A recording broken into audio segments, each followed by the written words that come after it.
Hey, so today's message was interesting, and I'm excited to share it because it really got me thinking about ambiguous loss. And if you haven't heard of ambiguous loss, that's okay. I'll explain it in just a second. But in a nutshell, it's a loss where you have somebody there present. So, say it's a spouse, you're both there in the present moment, but you feel disconnected, you're not engaged, you actually feel lonelier with them by your side than you would if, they weren't there, which is a horrible feeling to have. I think I've been in a relationship where I've experienced that before.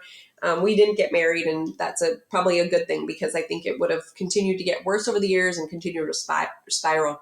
But if you're in that position, there are some ways to fix it, and we're going to talk about that towards the end. But I want to kind of just sum up everything that made me think of it today. And I feel this message is for more of you out there because you know what? It's such a hard day and age. Back in the day when we just had newspapers to read, everybody was reading the same newspaper. It wasn't like you're scrolling on the phones. You've got now electronics like your computer, your cell phone. You've got Netflix streaming. You don't even have commercials to kind of stop and have a little conversation, right?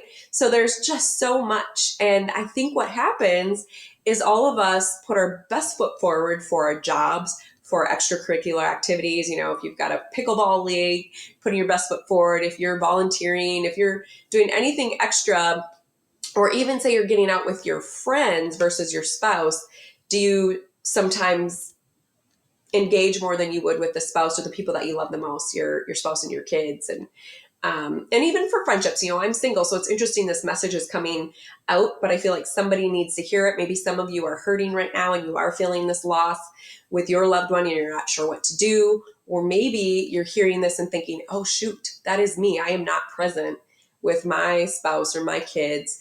I'm definitely putting my best foot forward with work and all the extracurricular. And then I come home and I don't act present. So it can be both ways. And I think the biggest thing for this is to start small. Usually these relationships, whether it's a romantic or a friendship, they're destroyed because of this. This is one of the littlest things that you can fix and be aware of. It's usually not the big things that blow up a relationship. It's trying to see each other. And I just did a post maybe last week or so on intimacy, which is seeing into me. And a lot of times, if you're feeling this ambiguous loss where you're presently sitting together on the couch, but your other partner is not engaged, could care less that you're there, that can lead to a huge separation where you have no desire to, one, be emotionally intimate, much less physically intimate. So I think it really begins here. And it's funny that this topic didn't come up before the intimacy, but they all tie hand in hand. So I just know what my daily messages tend to be is just I pull some things that I read, I kind of sum it up, and I want to present it to you because I do believe some of us might be going through this. So here's the quote of the day that made me start to kind of dive in, and everything I read really circled back to ambiguous loss, which is why I wrote it down. And I learned this from, you've heard me talk about Esther Perel before, and I think it was she that said it or her colleague. I can't remember who brought it up. But it was one of those two that really helped me when my grandmother was going through dementia.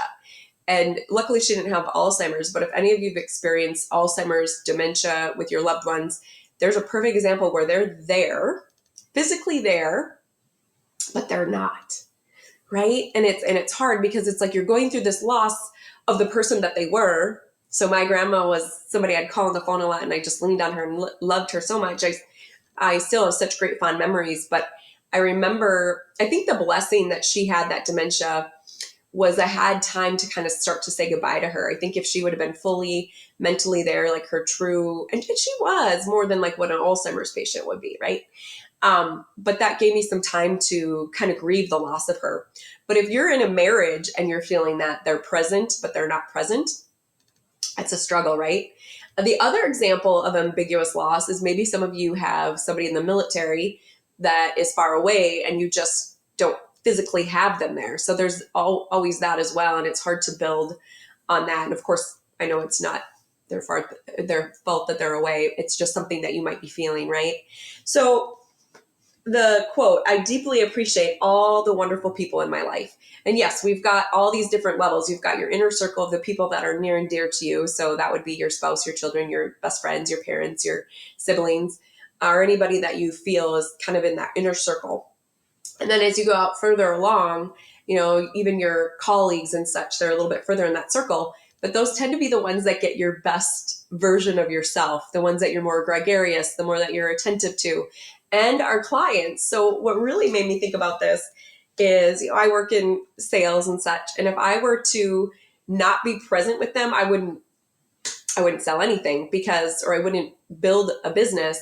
Same with real estate. It's like if I would go and meet my clients and not be listening to what they say, I wouldn't be engaging. I'd be scrolling on my phone, like paying attention to everything else going around me. Here they are talking, and I'm like, yeah, yep, It just wouldn't work, right? And we know we've all been there. I've been there too. I have been that sister where my sister's telling me a story and I'm sort of looking at my phone because it's like, oh, I got to get this email out, or on my computer, right? The best thing I can do, the gift I can give to them, is to say, you know what? I've got to finish this. I'm not fully present. Can I call you back? And same thing for you. If you're experiencing that and you're feeling like, hey, you are not paying attention to me, just tell them, hey, you know what? Finish what you're doing and then I can chat.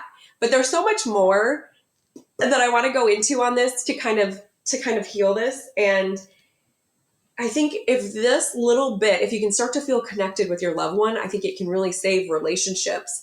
And I know you're like, Ellen, okay, you haven't been in one, like a true marriage. And I know that. And I think a lot of my girlfriends think I'm, not realistic, but it feels so simple. And I know when you're in the situation, maybe it doesn't, but it takes just that one to realize it and to kind of act as if. So if you're able to say and express it in a loving way, to say, hey, I want or need a little more one-on-one time with you, or to feel present. Like I feel like we're disconnected. Could we make a rule that once the kids are in bed, or once we have, like, maybe we set a date night and we get a babysitter, and we're going to say no phones, no electronics. It's just you and I, and being a little more adventurous. And when I say adventurous, it's meaning let's get out of the norm. So the norm might be you come home from work, both of you throw your stuff down, you eat dinner quickly, maybe you're still on your phone while you're eating dinner, you're trying to do all your tasks, but the people that you love and you're with on a regular basis are the ones that deserve more of your time and attention. So when I say be adventurous, it's thinking, okay, maybe we do a walk where it's just us walking and talking, or find some sort of activity. Maybe you decide, let's go play pickleball together. I don't know. I'm just trying to think of things. Maybe you go to a concert. Maybe you start to do other things where your rule is at least an hour a day or a certain amount per week. We are just focused on you and I. So what can we do to be fully present without our phones and technology and TV?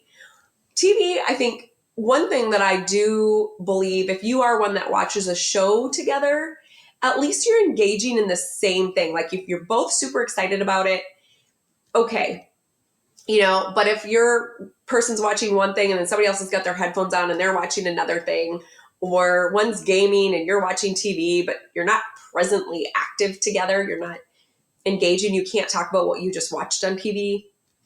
It's just not the same, right? You're not bonding. The other thing that I think about a lot is, you get these text messages. I've had this before where somebody said, oh, send me some pictures or let me know how the trip is. So I sent the pictures, and a couple times maybe I got a thumbs up, but wasn't any interaction with it. Not like, oh, that looks beautiful or how fun. Nothing to engage. And I know that's more of a woman thing, I think. I think us women need that more than men. But if there's any men listening, or if you find that you do that too, you just do a thumbs up. If it's, somebody's giving you a gift of sharing an experience, or maybe they've shared a video with you, something that's like, here's a cool TikTok video that I saw that I thought you would like. They're giving you something to try to connect. They want to connect with you. So if all you do is a like, or maybe you don't do anything, which is the worst, and that's happened to me too, it's really hurtful, especially if you're in a committed relationship. It wouldn't take much for you as a partner to just say, thanks for sending, can't wait to watch it. I'll let you know, or just watched it, super funny, I can see why you sent it. Or thanks for thinking of me. I just had a college girlfriend send a TikTok video And there were a couple of us girls that always engage right away and some of the others don't. But I always like to, because I'm like, if somebody takes the time to say, this reminds me of my college days, it was actually, any of you Minnesota girls will get this. We used to dress for the bars in like our little tank tops or skirts, high heels, and we would walk in the heart of winter, could be like almost a -20, and we would not want to wear coats or hats or mittens. We'd just leave it at home because who wants to worry about that when you're going out? And we just chuckle because now in our 40s, we're like, yeah, pretty sure those coats are pretty important. And, you just kind of laugh. And so it really brought a lot of joy and banter back and forth in the text messages, in the conversation. So hopefully you know where I'm going with this. I think what I'm trying to express to you is that ability to just fully be present and to fully engage. There's one other thing I was trying to do. So, I think I told you I grew up Catholic, so I've been I'm always interested in faith, but I'm more about spirituality. And so there was a group that was doing the catechism, 365 days. And I was like, oh, perfect. We can start this chat and kind of share each day what we took from it, like what was the best message. So I kind of started it and I wasn't getting much response back. It kind of just dwindled, or I never saw that anybody else was saying anything. It was always me, and I just stopped it. And I just was like, it's not fun for me, because the reason I wanted to do it was, yes, I wanted to learn, but two, it was like to bond with them and to be growing together in our relationship and our friendship. And yeah, so I hope that makes sense. But, and I'm far from perfect, so I'm not saying that I'm really good at it all the time either, but that's one gift I try to give others, is to be fully engaging with them. So this is already over 11 minutes, so I'm going to try to wrap it up here, but I'm curious. Let me know if you've ever felt this ambiguous loss, whether it's with your spouse, whether it's with a dear friend. Kids would probably maybe feel it with us parents. So if you feel like sometimes you're not present with them, how can we be more present? And the aspect that I got with this, okay, I want you to think about this. So the question is, what is the one thing I dwell or focus on that muddies my ability to be present? So do you find that maybe you've got a little side hobby, or you're addicted to Facebook or Instagram or social media, and you'd rather be scrolling, seeing what other people are doing versus like what's going on in your current situation? Think about what is it that's muddying up your ability to focus on the present and the people that you're with.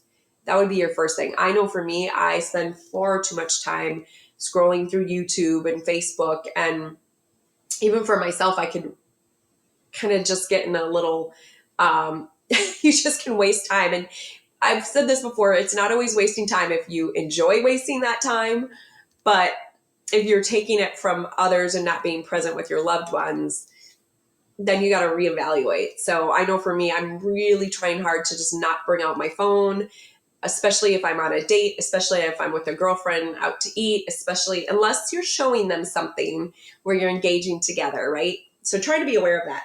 So yeah, how can you let go of that? Whatever you're so tuned into, what you're focusing on or dwelling on, can you set it aside and work on it later? And then the other question is, I have dreams and responsibilities, but won't let them stop me from enjoying the moment. So that's kind of your affirmation, to think, yes, these are my responsibilities and dreams, but in this very moment, is it going to matter if I don't pay that bill? Or is it going to matter if I don't answer that email? Is it going to matter if I watch this show? I can stop it. It's on Netflix. You can live stream it, right? This person is talking to me and having a conversation, and I'm not listening or engaging. So that would be the question. And this ambiguous loss, it starts with small intentions. And so what I did write is, it's that feedback loop, right? So if you've heard of the feedback loop, that means you really have to work hard with your friends and family to just be present, but you're the one that has to change, if that makes sense. So if you start with the change, so you ensure, hey, you know what? We've only got an hour and a half to have lunch together. Can we just make a rule that we set our phones aside? Unless, of course, if you're a mom, I get it. You sometimes have to worry about the kids. But also, there are times too that what is an hour and a half going to do, right? To be able to be fully present. So with your change, he or she will change. So, and then if they kind of start to see, oh, wow, they're putting their phone down and being present. And if that doesn't work, then it comes to a conversation where you can kind of even say, like I mentioned earlier, hey, I don't feel heard. I feel like we're in the same room, but we're not present. And express that, and then just say, here's some of my ideas. What are your thoughts? Because you're not attacking. You're just saying, maybe this is just me, but I really feel disconnected and I want to connect with you. And I want this to be a healthy, thriving relationship. And these small little things I think are key. I'm not asking for a big, crazy date. I just want us to be able to be present together. So I hope that helps. I'm going to read this adventure soul journey card because that's the soul journey card today, and then we'll wrap it up.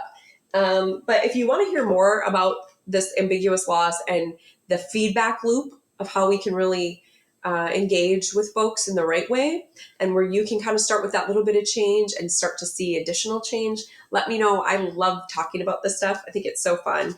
And I even thought this morning I want to do a little skit for you to summarize. I have my like a little nutcracker. I'm like, I'm going to act like the one disengaged and the one that's trying to like get attention. And then I thought it's probably a little cheesy. So, but maybe one of these days I'll do that. Or I'll get my sister to role play with me, and it might be fun because you can kind of see, yeah, it's so simple, right? So simple. Okay, so the card is adventure. Wonderful new experiences fill my life.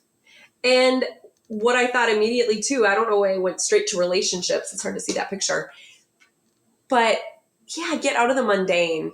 I just want everybody to be happy. I'm this like empathetic person, and I don't have that relationship. So when I see people that aren't truly present with each other or engaging or enjoying their relationships, I'm like, oh, I just want you to appreciate each other. So here you go. Adventure. Card meaning, take risks. You're entering new frontiers and a period of expansion. So a period of expansions in your relationship. Go beyond self-imposed limitations. Look at the world around you in a new and different way. Something exciting is just around the corner. And so I do think this goes straight to relationships. Like you could get that exciting relationship back, the feeling you felt that first year or two. They call it the limerence stage, but getting back to why you first connected. Your soul wants you to know adventure entails risks, and without them, existence can become stagnant and lackluster. So yes, if you're feeling stagnant, you're stuck, lackluster, this is for you. If your life seems uninspired in some areas, be willing to take risks and try something new. Don't wait until an amazing opportunity presents itself. Start with small adventures. So start small, which is as simple as like, let's put our phones aside, no TV. Start with small adventures, and they will create bigger momentum and broader and bigger ones. Try changing your hair color. Well, heck, yeah, I do that a lot. That's fun. Or style or drive a different way to work. Absolutely. If you're shy, walk up to a stranger and start talking. If you take small risks, soon your life will become a great and grand adventure. So wonderful new experiences fill my life. And I think that's what it is really about making each day feel a little special and unique. And it really helps to make life feel fulfilling. So that's what it is like, if you've got that person, you can say, hey, why don't we cook dinner tonight? Or I'm going to get a babysitter. It's just going to be you and I. We'll cook dinner at home. Or maybe you'll go to the gym. And I don't know why I'm saying gym. I don't like the gym. Maybe some of you like the gym out there. I'm going cross-country skiing today. That's why I'm wearing this. So I have a date at 10 o'clock. And then I'm skiing. I'm picking up my wax skis. We've got snow finally. At 12 o'clock, and I can't wait. So sending you so much love, and I hope that makes sense. I hope you're not feeling lost, but if you are, we've all been there, and sending you love, and I know that it's going to get better. So you be the first to start with the change. All right. Bye.